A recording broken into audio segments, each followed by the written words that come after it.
réagir sur quelques points.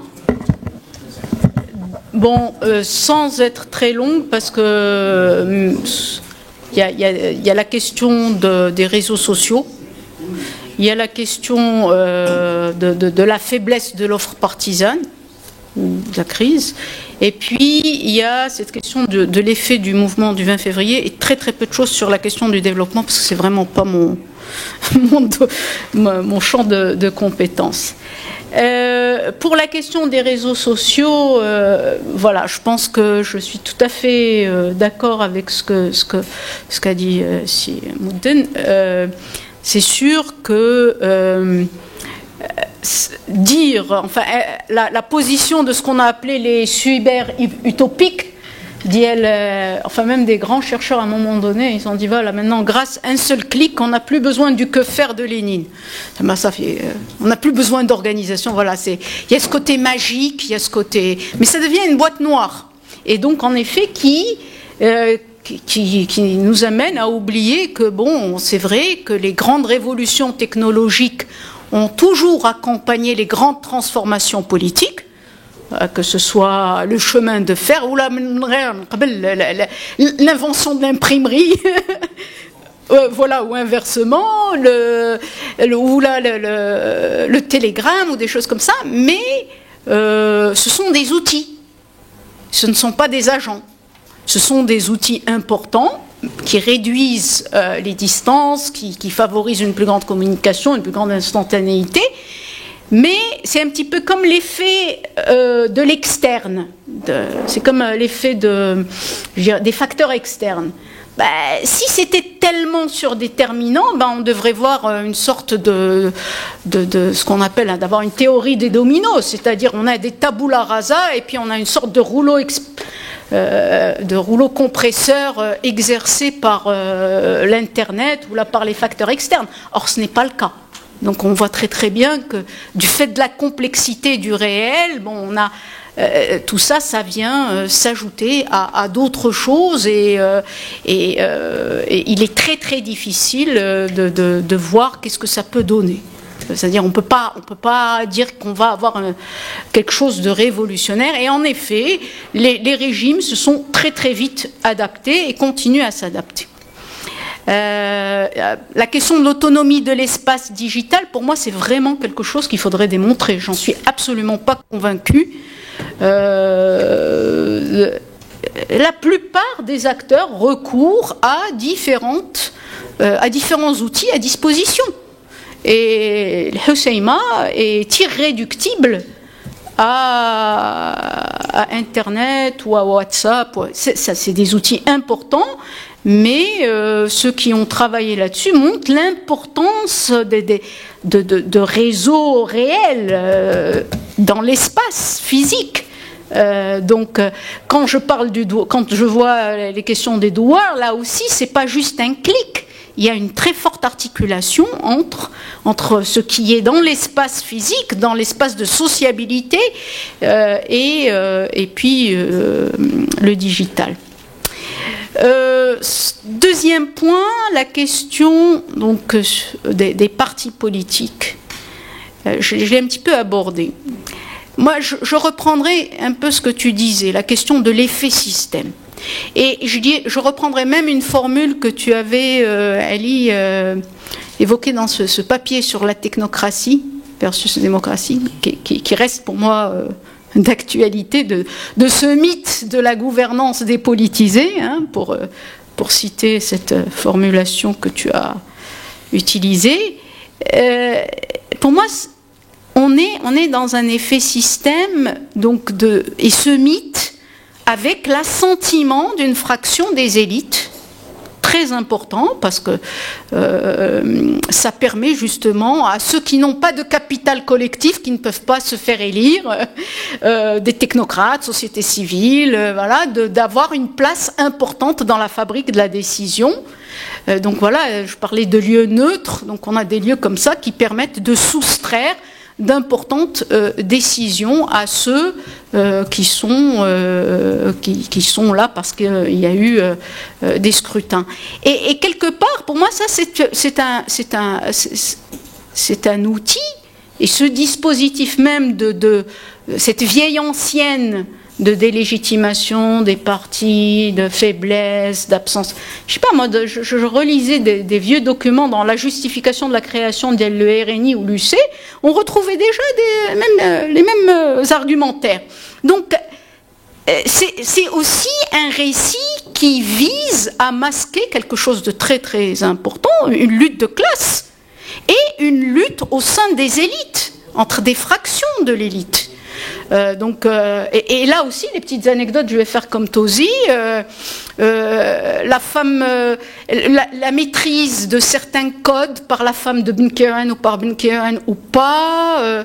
Donc il y a quand même une lutte entre les élites.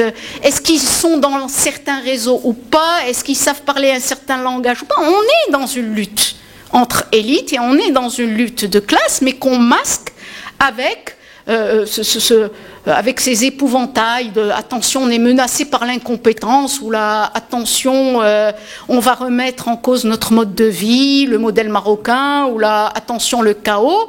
Et ce qui est très intéressant, c'est que tous ces épouvantails, aujourd'hui, le Marocain moyen, il n'y croit plus, il n'y croit pas.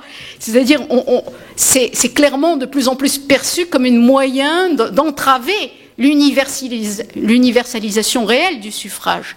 Et donc, à partir de là, moi, je persiste. Les partis se sont adaptés. Je vais faire du choix rationnel basique. On a une libéralisation très relative, on a une fausse proportionnelle, coproduite par les acteurs qui étaient dans le système, avec des injonctions doubles. Voilà, c'est-à-dire il faut libéraliser l'accès à la scène partisane, mais il faut complètement éviter qu'il y ait un acteur qui s'impose et qui prenne tout aux autres. Et il faut aussi exclure d'autres acteurs, il faut institutionnaliser, réhabiliter l'action politique, mais en même temps il faut quadriller, il faut crédibiliser la voix des urnes, mais en même temps il faut éviter, c'est-à-dire cette asymétrie. Il ne faut pas qu'il y ait d'asymétrie. Et donc, les gens ont compris, enfin les partis, mais c'est-à-dire il n'y a même pas besoin d'être très... et en plus, il y a la bicéphale, cet exécutif qui est bicéphale, cette multiplicité des agences. Donc, on va au-delà de la cartélisation classique. Les gens n'ont pas intérêt, les acteurs politiques qui veulent avoir une place dans le gouvernement n'ont pas intérêt à avoir un programme. Ouais, le programme, il est haute orientation, elles sont produites ailleurs, dans des cabinets de consulting, ça on le sait tous. Donc qu'est-ce que c'est que ce cirque de dire il nous faut un modèle de développement? Est-ce que c'est vrai? Non, c'est-à-dire les partis doivent produire, ou là ils doivent être.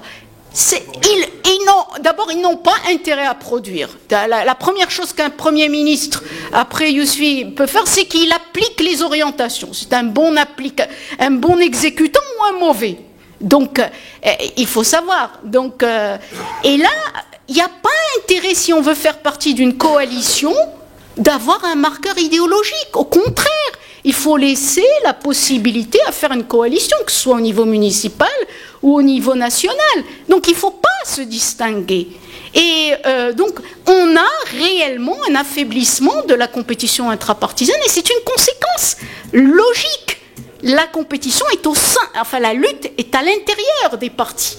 Parce que justement pour avoir cette collusion, pour que ça fonctionne ce système, pour que chacun puisse avoir son petit mandat, ce qui lui donne un accès aux ressources sans lequel il n'existerait pas. Et il n'a pas besoin de ses militants, de programmes, de blabla. Donc on est dans un système qui, voilà, on ne l'a pas anticipé, personne ne l'a anticipé, mais il a été coproduit, c'est pas intentionnel. Et donc, à mon avis, je crois qu'il faut poser la question autrement et puis réaliser quand même que c'est surtout ce discours, il vise surtout à délégitimer les acteurs et à les empêcher en leur disant écoutez, vous n'êtes pas assez bien. Regardez, enfin, dans tout le travail de disqualification des politiques, ils ne sont pas assez compétents. Là où on est assez compétent. C'était hyper drôle. Dès 2002, le PJD, il faisait sa campagne électorale, il mettait les pourcentages de nombre de diplômés, de machin. D'ailleurs, à un moment donné, dans le Parlement, ils étaient au top. C'est-à-dire, il faut qu'on prouve qu'on est assez compétent. Mais bon, et on va leur dire, non, vous n'êtes pas assez compétent, vous n'avez pas été dans les bonnes écoles, ou vous n'êtes pas dans les bons réseaux, vous ne connaissez... Bref.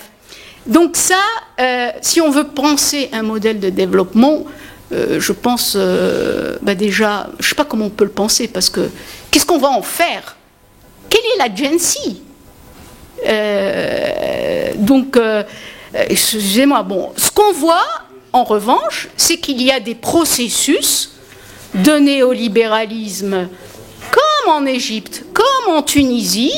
La question sur ce registre, c'est de dire, très simplement, quels sont les correctifs, les ajustements, éventuellement les ruptures qui peuvent être apportés, touchant au plan politique, les réformes politiques par exemple, ou au plan institutionnel, et qui pourraient participer d'une révision du modèle de développement qui est en fait un grand pacte, disons, social dans lequel il y a un volet économique mais aussi un volet politique. Comment faire en sorte que le politique, que les institutions apportent un plus, une valeur ajoutée et que ce ne soit pas un poids pour le développement du pays. C'est dans ce sens. Oui, hein, voilà. Mais c'est dans ce sens que je réponds que pour moi il y a un gros problème politique.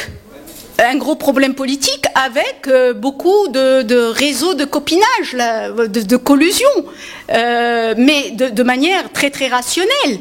Enfin, quand même, on a observé moi je ne suis pas spécialiste, si Mohamed Tozit aurait pu nous en dire davantage, on a quand même vu une concentration des richesses énorme, ça s'est amplifié. Donc, moi je dirais, et puis Dakshidiyal DH ou Plan Vert, bon, on le sait. Ce qui est intéressant, pour moi, c'est ce qui n'a pas été anticipé. C'est que ça crée de l'agency et ça crée un clivage central. Ça crée un clivage central, c'est-à-dire avec des gens qui perçoivent, même si les grands indicateurs laissent entendre qu'il y a moins de pauvreté, etc., il y a une conscience de ces inégalités et elle est de plus en plus pensée en termes de nous et eux. C'est-à-dire, et ça, à mon avis, c'est quelque chose d'important et je pense que aujourd'hui, les acteurs politiques ont du mal à gérer ça. Alors, après l'effet M20, bon, enfin, je fais les choses à l'envers. Qui me permet de revenir encore sur la question des facteurs externes. Si on voit un petit peu depuis l'indépendance les différents moments de protestation, les différents moments de mobilisation, à chaque fois qu'il y a eu une réarticulation, une renégociation des frontières de la politique instituée ou de la scène politique officielle, c'était en lien avec des choses qui se jouaient dans la rue. Sans doute, avec une rencontre, comme je dirais, d'un temps national et d'un temps mondial, mais il y a toujours eu conjonction, et je dirais, là aussi, ça pose un problème, parce que à chaque fois cet élargissement, ça a permis d'intégrer de nouveaux acteurs qui devaient servir de fusibles, et que le problème aujourd'hui, c'est que qui peut encore jouer un rôle de fusible aujourd'hui? J'aimerais bien, si vous avez la réponse, je ne vois plus. C'est-à-dire, après l'USFP, le PJD, qui? C'est-à-dire finir avec la politique du fusible. Exactement. Donc aujourd'hui, je pense que le système actuel a du mal, c'est-à-dire il n'y a plus de fusible, il me semble. Voilà. Et pire encore, c'est que l'effet M20, non seulement ça a été une pression réelle sur le pouvoir, et je trouve que ce qui était extraordinaire, parce que j'étais vraiment sur le terrain à cette époque, c'est qu'il y avait cette mise en scène d'elle, nous sommes l'exception, nous ne craignons rien, tout va bien, nous maîtrisons, mais il y avait une anticipation forte, très très forte, et une crainte très très forte, et même quand le mouvement semblait affaibli, il y avait toujours une crainte, et les services de sécurité marchaient sur les œufs. Donc parce qu'il y avait une peur qu'il y ait une flambée, et que tant que le mouvement était fort, et que du coup la répression n'est intervenue que lorsque le mouvement s'est affaibli. C'est un moment très socialisateur, dont on mesure, même si c'est dans le prolongement des héritages, voilà, c'est ce qui fait que le M20 est très spécial par rapport à d'autres. C'est-à-dire on a des acteurs qui ont appris à tenir la rue.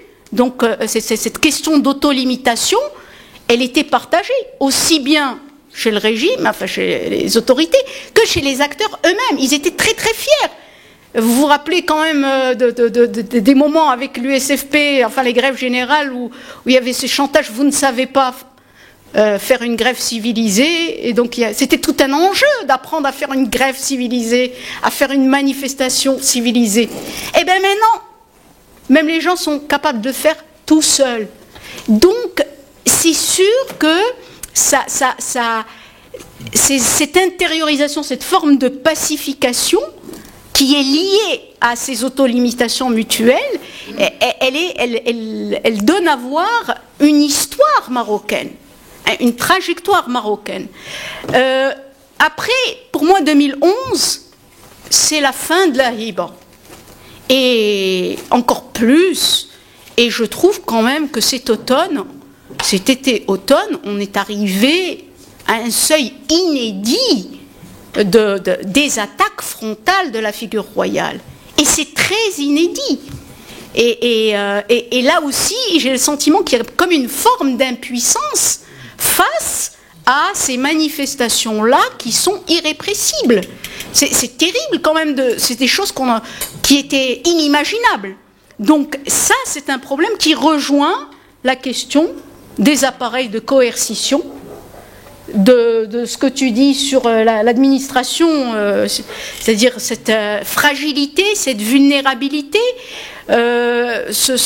cette crainte d'être lâché par les appareils. C'est pas pour rien il y a eu ce moment CNDH lorsqu'il y a eu l'affaire à Hoceima qui laissait entrevoir quand même la peur des appareils d'être lâchés. Donc on a des choses, malheureusement, on n'a pas accès à des données pour les analyser.